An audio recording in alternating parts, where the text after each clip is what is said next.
For me, there's an element of flow when I'm pattern cutting or when I'm actually striking out and cutting out a garment. I'm in the moment, I'm in the zone.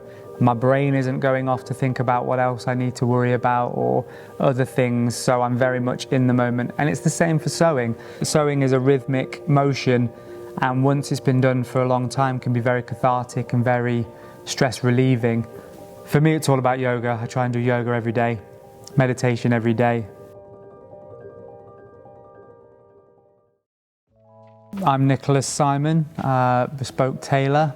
My workshop is based in Weedon, which is just outside of Northampton in the middle of the UK.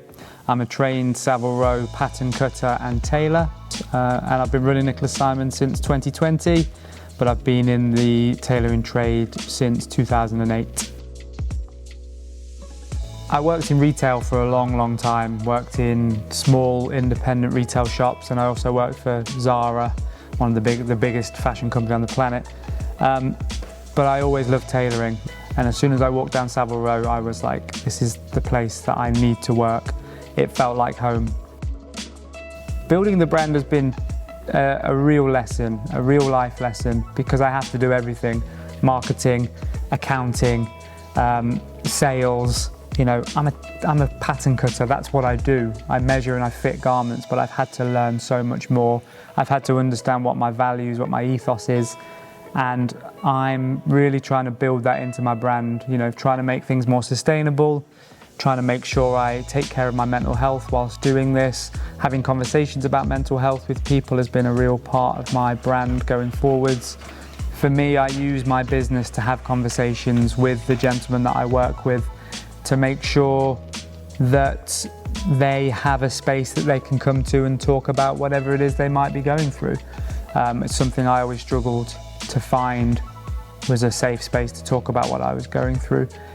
And because I'll be dealing with a gentleman who might be getting married, I might be dealing with a gentleman who's at the top of his game business-wise, everybody has their own stresses, and I like to create a safe environment that says to people, how are you doing? How's things?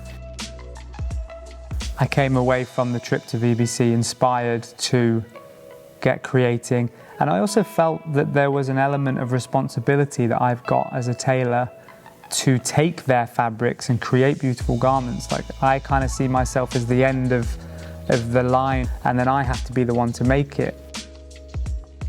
The idea behind the cape was, the cape is, in my opinion, is quite a theatrical garment. It's quite a traditional garment that I think kind of gets a bad rep. But I thought about taking a cape and making it more accessible.